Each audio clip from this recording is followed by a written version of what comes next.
Blue Note's Tone Poet series is their flagship product and has set a new standard in music quality reproduced on vinyl. The series is approaching 100 volumes and is releasing 2 new records every month during 2023. In this video, I'll be sharing 10 of the best Tone Poets in my collection, spanning a wide variety of jazz artists. Hey, what's up? I'm Jason, and this channel is for vinyl lovers who want to find new vinyl to listen to, purchase, or avoid. I focus on vinyl, but everyone is welcome. Let's jump right in.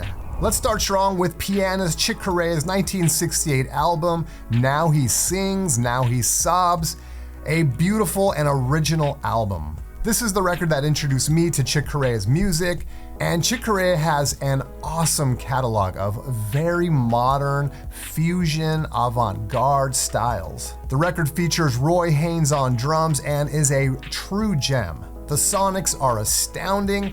I'm just gonna tell you right now that the sonics on all of these records is top notch. Otherwise, during this entire video, I'll just sound like a broken record.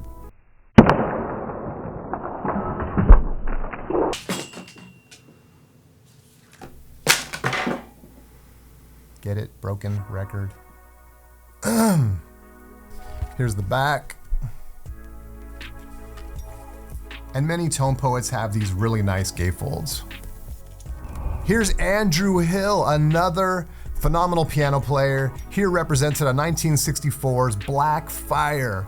Andrew Hill is avant-garde, hard bop, and this Tone Poet pressing is fantastic. This is Hill's debut on Blue Note, and it really spotlights his exceptional skill as a composer. This small group includes Joe Henderson on tenor, Richard Davis on bass, and Roy Haynes on drums.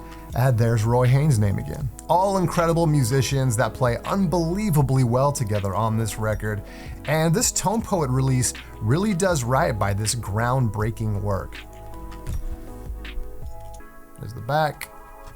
And another really nice gatefold. Next up, Grant Green's Born to Be Blue, Tone Poet pressing on vinyl, and this record is a real treat. Not just because it's a phenomenal record, but because despite being recorded in 1962, it actually wasn't released until 1985. This is a bop-oriented record that features Ike Quebec on tenor, Sonny Clark on piano, Sam Jones on bass, and Louis Haynes on drums. Not Roy Haynes, but Louis Hayes. Born to Be Blue is a fantastic record. All right, Bobby Hutcherson with Stick Up. This was released in 1968, and it's one of the best records issued from Tone Poet. Vibraphonist Bobby Hutcherson is one of my favorite jazz musicians, and this is one of his best offerings. Most of the tunes on here were also composed by Hutcherson, who's as genius as a composer as he is a musician. Stick Up is supported by an awesome lineup, including Joe Henderson on tenor, McCoy Tyner on piano, Herbie Lewis on bass, and Billy Higgins on drums. Don't sleep on Bobby Hutcherson. He is a true jazz original, and if you want to watch my full review of this iconic album, click the link right up here. There's the back. Another incredible gatefold. Okay, here he is, the man himself, legendary saxophonist John Coltrane, and Tone Poet gives Train some real love with his Blue Train reissue. Blue Train was originally issued in 1958, and this pressing has everything. Fantastic music, incredible dynamics, supersonics. Train is supported here by Lee Morgan on trumpet, Curtis Fuller on trombone, Kenny Drew on piano, and Paul Chambers on bass, and Philly Jones on drums. Chambers and Jones both staples in Miles Davis's quintet. I could go on forever about this album, just snag it now and thank me later. Or you could win this one for free. The Spins Vinyl community has been growing fast, and I'm so excited to continue to bring you album reviews, vinyl talk, and exciting lists like this one. And once we hit 1,000 subscribers, which we're getting really close, you're going to have a chance to win this amazing Tone Poet reissue of Blue Train. Next up, and number 6 on the list, Freddie Hubbard's Breaking Point, released in 1964. Breaking Point is Hubbard's breakthrough album, which is a departure from his work in the Jazz Messengers, and it is one of Tone Poet's most impressive reissues. This album is packed with incredible Freddie Hubbard compositions and is perfectly represented by Tone Poet. This masterpiece includes James Spaulding on alto sax and flute, Ronnie Matthews on piano, Eddie Kahn on bass, and Joe Chambers on drums. I highly recommend this album. And I also did a full review of Breaking Point, which you can see if you click this link. It's the back. An amazing gatefold.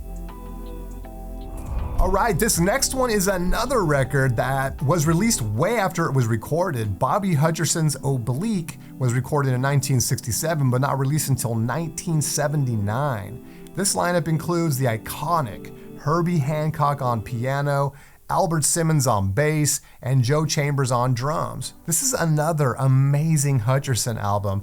I mean, with Herbie Hancock on keys, oh baby! And of course it sounds great on this Tone Poet reissue.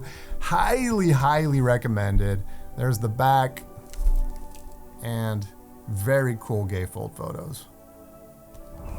Here's another one, saxophonist Hank Mobley's Poppin' was recorded in 1957, but didn't get a release until 1980.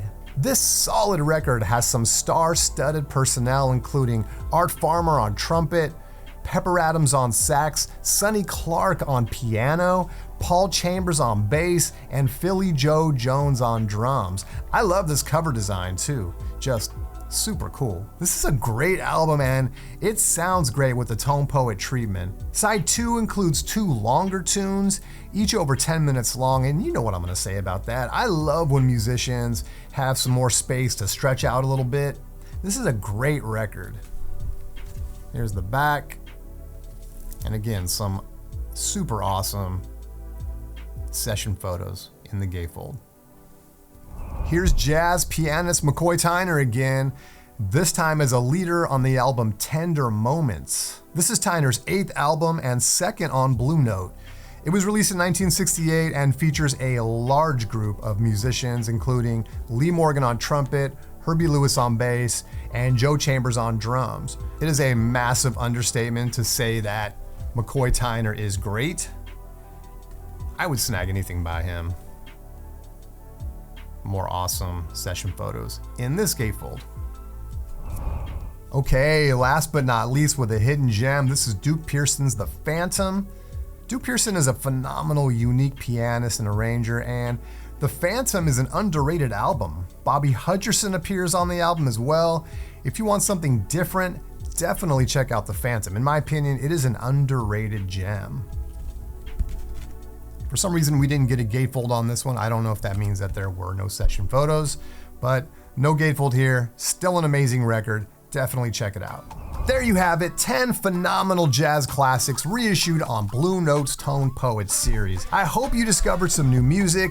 There are a ton of great Tone Poets that I did not mention, so what did I miss? Let us know the records you would have included in the comments section below. It helps us all expand our minds and our record collections. If you like this kind of content, please like and subscribe. Thank you so much for watching the video, and I'll see you next time.